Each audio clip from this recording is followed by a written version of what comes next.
तर दिवसांपेक्षा आजचा सूर्य बघा वेगळाच होता. जेव्हा उगवत होता ना, अजून वर पण नव्हता आला, तेव्हा मी व्हिडिओ काढली, तेव्हा आज वेगळाच सूर्य भासला. नाहीतर असं नाही दिसत आणि उघड्या डोळ्यांनी बघायला पण जरा वेगळंच वाटत होतं. आणि ग्रहण पण होता आज. ग्रहण तर 3 वाजून काही मिनिटांनी होता, पण जो सूतक काल आहे तो सकाळचाच लागलेला होता, त्याच्यामुळे असेल की काय कदाचित माहीत नाही. मग मी माझी घरातली कामं केली थोडीशी आणि आता सुट्टी पण होती. सण त्योहार असले की जरा आरामातच कामं होतात. कामं तर दुपट्टीने होतात, पण कामं थोडीफार आरामातच होतात रोजच्यापेक्षा. घासलेले भांडे लावून घेतले, तोपर्यंत हीटरमध्ये पाणी लावला होता, तोही गरम झाला आणि लादी पोछा वगैरे सगळं झाला माझा. आणि मी लागली मग घरातल्या कामाला. तितक्यात रुद्रांश झोपेतून उठला आणि रात्री त्याच्या माइंडमध्ये हे होतं की उद्या आपल्याला रंग खेळायचा आहे, पाणी खेळायचं आहे.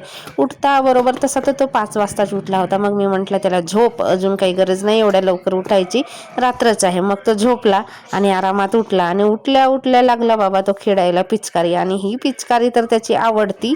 चाळीमध्ये बायांनी किंवा माणसांनी कोणीच रंग नाही खेळला आणि एकामेकाला काही लावलं नाही, पण मुलांनी तर मनसोक्त रंगाचा आनंद घेतला, रंगाचा, पाण्याचा, आणि मस्त भिजले आणि भरपूर वेळपर्यंत यांचं खेळणं चालूच होतं. मग बाहेरचे मुलं आले आणि त्यांनी असा हिरवा काळा काही रंग आणला होता वेगळाच, आणि रंग लावून मुलं काही ओळखायला येत नव्हते. मग रुद्रांसला आंघोळ वगैरे घालून दिली, तेव्हा कुठे तो स्वच्छ झाला आणि ओळखायला आला. आणि आज बनवली होती मी अंड्याची भाजी.